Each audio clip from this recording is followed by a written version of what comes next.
আজকে আমার পরিবেশনা কবি অপূর্ব দত্তের লেখা কবিতা বাবুর বুদ্ধি। বাবুর বয়স মাত্র 2 মাস। পড়তে যাবে বার্লিনে। মা বলল সঙ্গে কিছু গুঁড়োদুধ আর বার্লিনে। বিদেশ বেরোই রাস্তাঘাটে, কে আর দেবে খাবার? শেষকালে কি খালি পেটে রোগা দাবি আবার? বাবু বলল, একটুতে মা, তোমার এত ভাবনা কি যে বলো, প্লেনের ভিতর খাবার কি আর পাবো না? মা বলল, আসল কথা, আমরা তো বাঘ, তাই আমরা কি আর ওদের মতো চক কাটলেট খাই?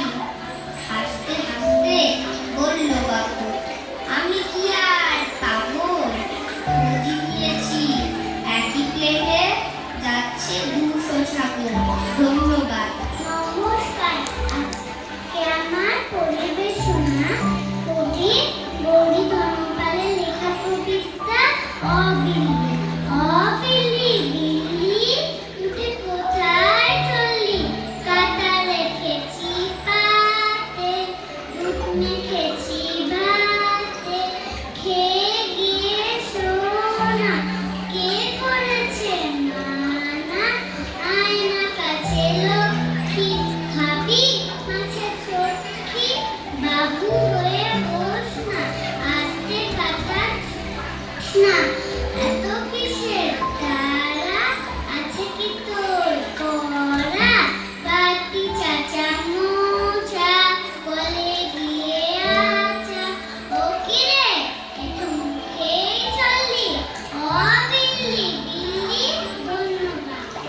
নমস্কার। আজকে আমাদের পরিবেশনা কবি নারায়ণ চন্দ্র দাসের লেখা কবিতা পেটুক রাজা।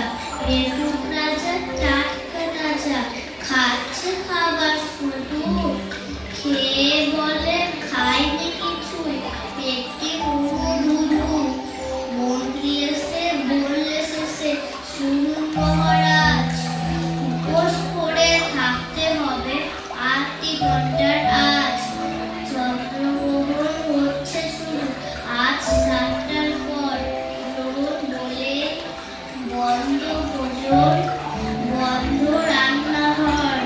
বললে রাজা, চাঁদকে তাজা, গিলবে রাহু পেটুক। আমি না হয় গিলবো, হে থাকবে বাকি যেটুক। ধন্যবাদ।